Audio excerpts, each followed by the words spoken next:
Assalamualaikum warahmatullahi wabarakatuh. Waalaikumsalam warahmatullahi wabarakatuh. Apa kabarnya Bapak Ibu baik semuanya? Alhamdulillah, luar biasa. Allahu Akbar. Oke, sebelum kita mulai, Yang pertama, kita ucapkan syukur alhamdulillah kepada Allah Subhanahu wa taala yang masih memberikan kita nikmat Islam, nikmat sehat, dan nikmat yang tidak bisa kita hitung. Salawat serta salam menurut kalimat surga kepada Nabi Muhammad Sallallahu Alaihi Wasallam yang telah membawa umatnya dari zaman jahiliyah menuju zaman Islam, dari zaman yang naik unta hingga naik kereta.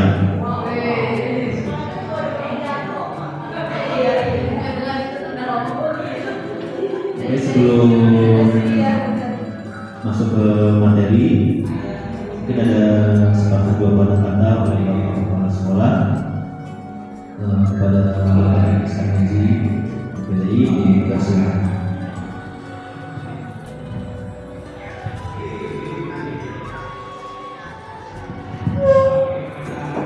baik, bismillahirrahmanirrahim. Assalamualaikum warahmatullahi wabarakatuh.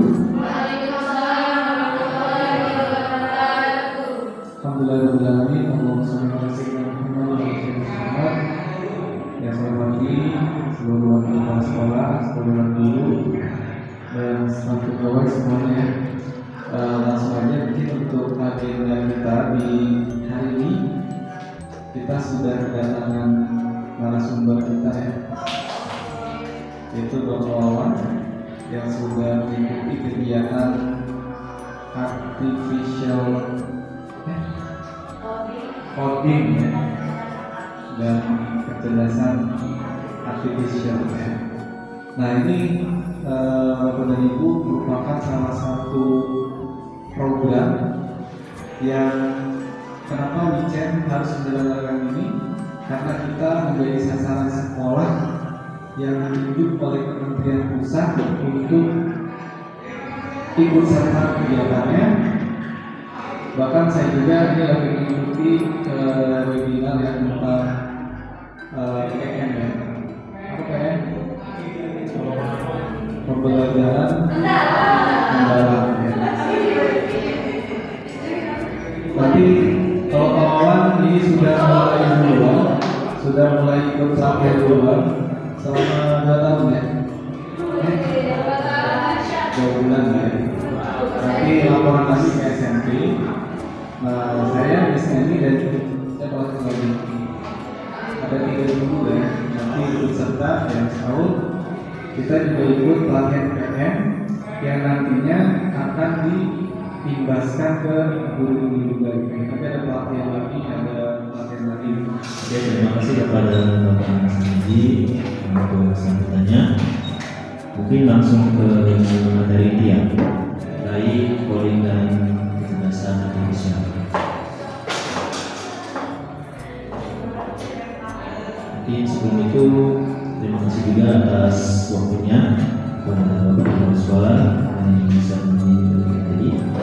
Terus untuk Bapak Kurikulum ini dan juga Wakasis Bapak Saroni serta guru-guru Wicen yang super hebat tentunya.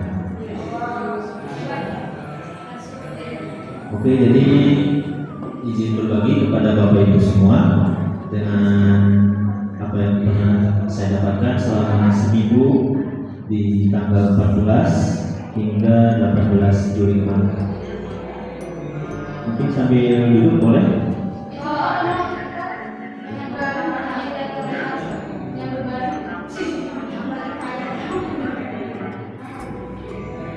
Nah, jadi dari kurikulum itu sudah merencanakan adanya kegiatan coding dan kecerdasan artifisial atau disingkat dengan KKA.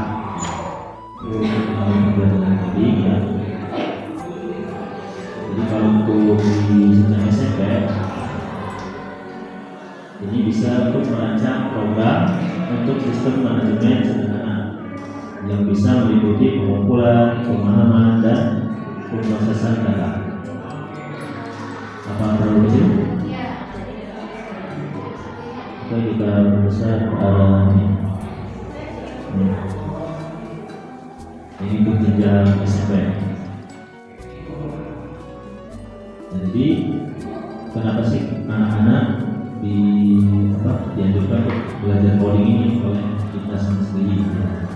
Jadi selain bisa mengembangkan pemikiran logikalnya, terus bisa juga meningkatkan keahlian matematikanya, terus bisa meningkatkan kreativitas dan inovasi, kemudian bisa mendorong pembelajaran secara langsung, dan juga ini bisa mengembangkan keahlian dalam pemecahan masalah. Nah, contohnya seperti ini kalau pemrograman blog. Mungkin Bapak Ibu bisa kalau mau sambil ngecek, ada situs namanya blogly.games. Blogly. Ya. Blogly.games ini kalau misalkan Bapak Ibu buka, nanti ada semacam ini ya, tulisannya blogly.games. Nah, ini contoh permainan blogly.games tadi. Nah, jadi kalau pemrograman secara blok ini, siswa hanya menggeser-geser balok-balok kode ya, atau kode-kode blok tadi. Di sini misalkan ada gambar guru, ya, ini ya. Terus ada gambar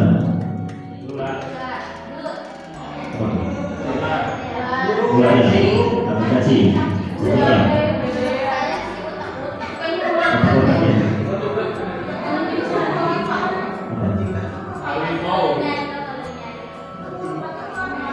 benar ya.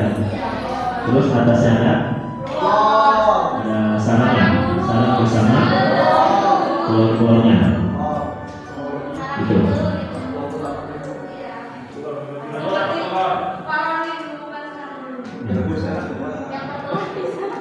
Tapi ini gambar cacing ya? Cacing ya? Apakah Bapak Ibu lihat di sini ada blok-blok yang warna biru-biru ini? Yang sebelah kiri, yang sebelah kanan. Di situ ada blok I, terus U sama L. Yang sebelah kanan L. Jadi ini maksudnya kalau gitu ya, kalau ini maka lakukan ini, else kalau enggak.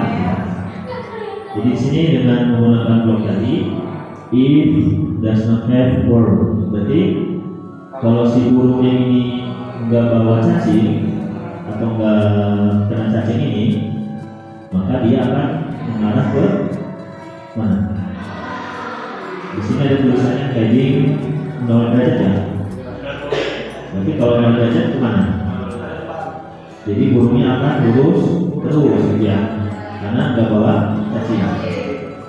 Tapi di sini else kalau enggak ya, berarti dia akan mengarah ke 90 derajat, berarti ke atas ya. Jadi nanti di programnya di sini burung tadi kalau misalkan nggak bawa cacing, dia akan lurus karena diaturnya 0 derajat. Tapi setelah kena cacing, maka dia akan ke atas 90 derajat. Nanti di sini Bapak Ibu bisa coba-coba ya. Situsnya di sini blogly.games. Di sini blogly.games garis miring word. Sekarang kalau kecerdasan artifisial. Nah, ini ada terminologi untuk kecerdasan artifisial. Jadi seperti yang sudah dikatakan tadi, di sini bahasa yang biasa digunakan adalah AA gitu ya, atau kecerdasan artifisial. Terus ada literasi, algoritma dan konten digital.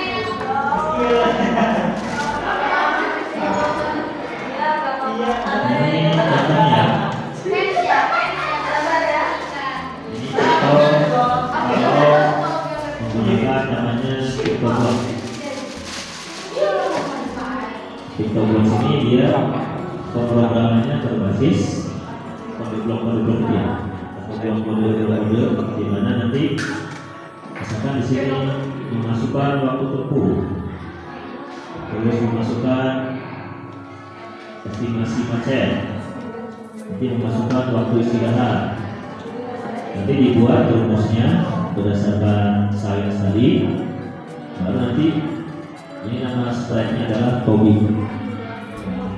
Jadi nanti Toby ini ya, banyak karena di sini diprogramkan dia gitu.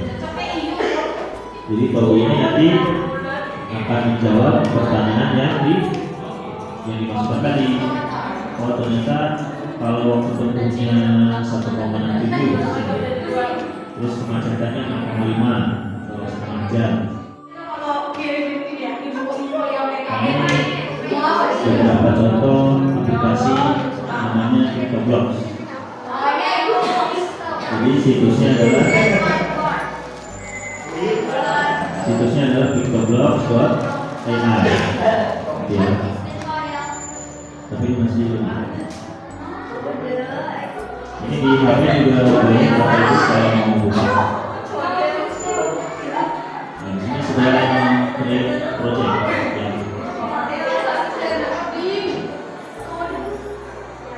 Jadi, nah di sini ada beberapa pilihan, misalkan blok codingnya untuk umur 4 tahun.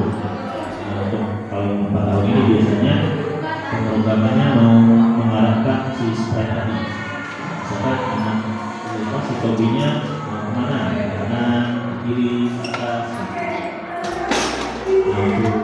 Nah, ada blok yang tulisannya motion. Motion ini berkaitan dengan gerakan. Terus ada loops. Loops ini berkaitan dengan tampilan, ya. Terus sound ini berkaitan dengan suara-suara. Jadi si karakter atau sprite ini bisa bersuara.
absen.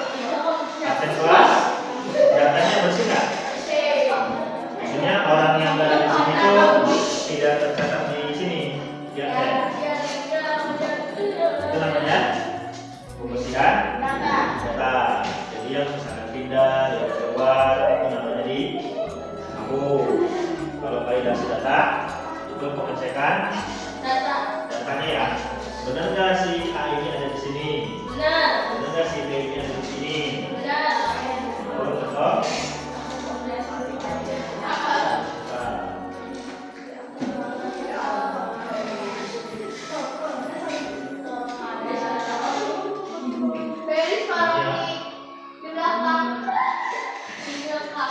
Jadi ada apa?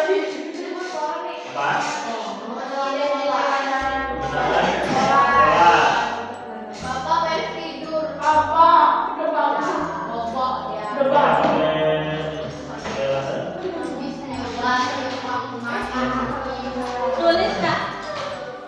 Coba dibaca dulu sama-sama.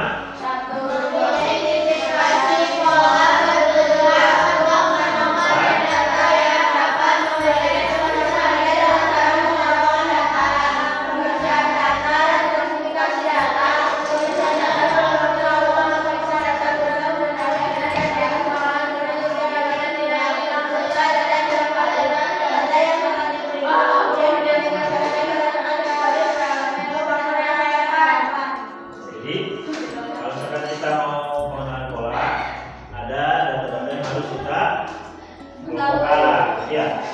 Terus ada juga data yang kita harus bersihkan, juga ada data yang harus diklasifikasi. Caranya gimana?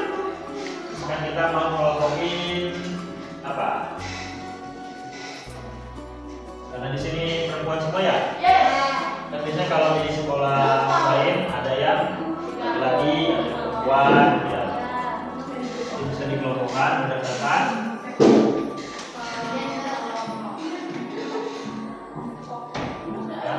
apa?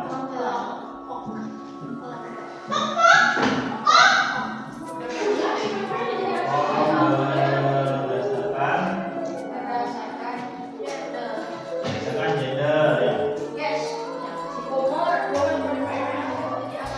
Karena di sini gendernya cuma satu ya.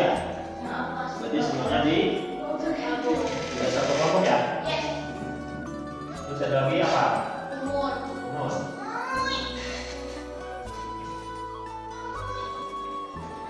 Umur ini ada berapa ya umurnya? 12, 13, 12, 11. Ada yang 11 nggak sih?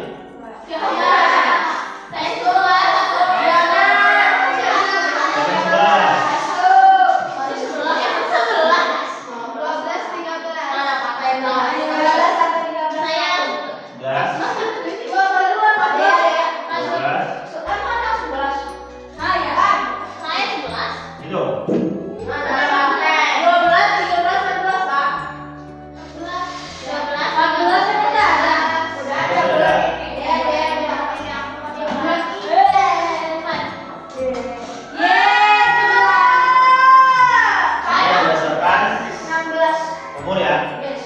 Nah kan ada yang kategori 11, ada yang kategori 12, 13, 14. Kalau misalkan tidak dikelompokkan nanti datanya bisa dikatakan gitu ya.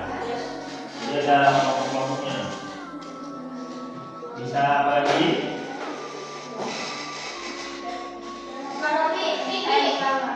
Apa? Jadi biasanya beda-beda.